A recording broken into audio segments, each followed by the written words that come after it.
draft pick. And after the news, the Rams jumped from the 9th to the 6th best odds to win next year's Super Bowl, according to Fox Bet Sportsbook. So, Shannon, please give the Rams a letter grade for this trade. Skip, before I give it a letter grade, Stafford is a substantial upgrade over Jared Goff. But it was a steep price to pay. And, Skip, I talked to a man one time that had a lot of money, and he was getting a divorce. And he looked at me dead in my eye. He said, son, there's not a price too steep to pay to get out of a relationship in which you're unhappy. This goes to show you just how unhappy the Rams were with Jared Goff. Skip, they're willing to take the highest dead cap hit in NFL history, $22 million. They were willing to give up 2 first-rounders. Now they go 7 years without a first-round draft pick. They were willing to do that after they just gave a guy $134 million. And we talked about this last week, Skip. It's one thing when the head coach says, you know, offensively, we need to do some things better. Defensively, we need to do some things better. When the head coach says, we need to get better play out of the quarterback after you've given him $134 million a year and a half ago, the writing's on the wall. Les Snead said, you know, they said, well, that's a big, you know, lot of dead money cap hit. Les Snead said the cap can be worked. Okay.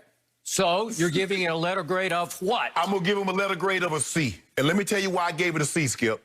Matthew Stafford is about to be 33 years of age, and he has an injury history. Remember, now 2018, he missed half the season. He had this year, he had thumb, rib, cartilage damage. In 2019, fractured bone in his back. 2016, dislocated finger. 2011, broken finger. 2010, separated shoulder. Dislocated patella tendon in his knee. Also in 2009. Oh, yeah, by the way, Skip, how many playoff games has he won? Now, Jared Goff did take the team to the Super Bowl. Now, you can say what he wants. You can say, well, that was defense-led and Todd Gurley had a historic year running the football. But that did happen on his watch. But here's what this is one of the main reasons, Skip, I ended up getting him a C.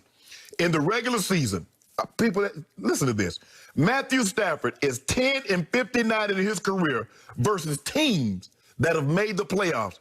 That is the worst of any quarterback in at least 40 starts versus playoff teams all time. They make it seem like they just traded for Patrick Mahomes. You want to think, Skip, I'm not saying Matthew Stafford isn't better than Jared Goff. I believe he is. But given his age, given his injury history, given what he hasn't accomplished, this is not a slam dunk like everybody is portraying it out to be. Does he have substantial arm strength better than Jared Goff? Yes. Do I believe in this offense you're going to see a different Matthew Stafford? Absolutely. But, Skip, given the injury history and what I haven't seen, I've seen him, what year was that? Skip, I want to say, was it 2011, 2012? You remember when against the Packers, he threw for like 521, was about to leave for the day. That's they sat Aaron Rodgers. Matt Flynn started. That was when Matt Flynn got. That was the big payday game. Matthew Stafford was dealing. I think he ended up having like 521. About to go ahead and lead him for the game winning touchdown, have me at the edge of my seats. And what did he do? Throw a pick to end the game. He's had some great moments, but far too many have ended in, oh, damn, man, you left a lot to be desired. I gave it a C for the simple fact his injury history and what I haven't seen him do in the regular season. How many games did Matt Stafford start last year for the Lions? Started them all, I guess. All 16? Yeah. So would you believe that despite all that litany, that long list of injuries that he has suffered through, that he's only missed those 8 games in 2018, the back half of 2018? Since 2011, those are the only 8 games he's missed because he had a serious injury at that point with his back. Okay, so he had to shut it down for the back half of 2018. So for me, you are ignoring the advice of your good friend about the divorce, right? You're saying no to that. There is no, there is a price. There is a price point where you'd say, no, I'm not going to pay that to get out from under this unhappiness. No, the Rams said the price isn't too steep because clearly they were unhappy. Okay, my turn. I give this deal a grade of A+. Wow. A+. Matt Staffords don't come available in this league very often. Why they come available? Matt Staffords don't grow on Southern California trees, as I've told you before. Matt Stafford is a sleeping giant in Detroit, where obviously the Lions have played more like pussycats, and they've been mismanaged, and he's been through a lot. As many injuries as you listed, I can list head coaches in Detroit while Matt's been there, coordinators in Detroit while Matt was there, and obviously quarterback coaches while he was there. The turnover has been extraordinary. It's been excruciating. It's been painful for me to watch because I'm a fan of Matthew Stafford. I think he has superstar capability, and I believe he's going to have a career rebirth in Hollywood with the Rams at SoFi. Once upon a time, there was a great writer in this country named F. Scott Fitzgerald who wrote The Great Gatsby, and his point was there are no second acts in American life. I think this is going to be one of the great second acts, because if suddenly you replace Jared Goff with a guy that you think is better, I think is way better than Jared Goff, and you do give him Cooper Kupp, Robert Woods, if they re-sign Josh Reynolds, Tyler Higbee, Cam Akers, I'm going to give that offensive line top 5 in the league. And that defense, you love that defense. You love Aaron Donald way more than I do, but it is a loaded defense. Yes, get Jalen Ramsey. They got back to front. It is loaded, and obviously, in the secondary, they're strong in the secondary. Yes. It could be the best defense in pro football, certainly as it continues to come of age next year. You put that all together, and all of a sudden, you're not just back in business. You're challenging Brady's Bucs next year to be the best team in the NFC. I believe Brady's Bucs will be the favorites, the preseason favorites, to win the NFC next year.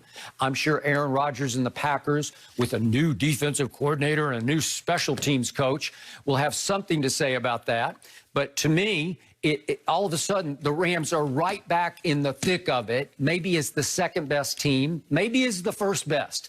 I think they have a chance with Matthew Stafford teaming up with Sean McVay, the young offensive genius that he is, that all of a sudden you're going to see the best of Matthew Stafford, which we saw in glimpses, in dribs and drabs in Detroit. He's one of 8 quarterbacks that has a 5,000-yard passing season on his resume. Okay. So just to back this up, to sum this up, allow me to read a couple of quotes from 2 people that I have some respect for, just because they've been around the league so long. And the first one's Bruce Arians, obviously now coaching a Super Bowl team. But Bruce Arians is, in his past, has coached Peyton Manning and coached Big Ben Roethlisberger and coached Andrew Luck and coached Carson Palmer. So he's been around. Now he's seen Tom Brady. And just the other day, he said this about Matthew Stafford. He's one of my all-time favorite guys. He's tough as nails. Like I said the other day, he's one of the few quarterbacks I like going out and watching warm up, just watching him throw, because he's so special. I've always felt like he was one of the top 4 or 5 guys in this league for a long time. Like I said, he's as tough as nails, and his guys know it. They know he's going to suck it up for them. So I got that long list of injuries, but his teammates knew that mostly he just played through all of it. But the injury history doesn't concern you? It would if he just shut it down and watched a lot of games. But again, it's a tough game that he's playing. I think he'll have the best protection he's ever had next year. And maybe he'll stay a little healthier he's going to turn 33, as you say, in 6 days. Well, he's still 10 years younger than Tom Brady. Right. So, again, could you get, I don't know, 4 or 5 great years out? Yes, you could. You could, Skip, but here's the thing. He's 10 years younger than Tom Brady. With Tom Brady doesn't have a third of the injuries that he has. I mean, outside of the knee, Tom Brady's basically been injury clean. As far as we know, but maybe through his days with Belichick, maybe they just hid most of them. Well, they did. And that's one of the reasons why they had to change the rule. Okay. Skip, but you listed all the Cooper Kupps and the Robert Woods. He did play with Megatron. He did play with Roy Williams, who went to the Pro Bowl twice. He did play with Golden Tate. He had Marvin Jones. He had Reggie Bush. Those are reasons he had all those yards. Exactly. Yeah.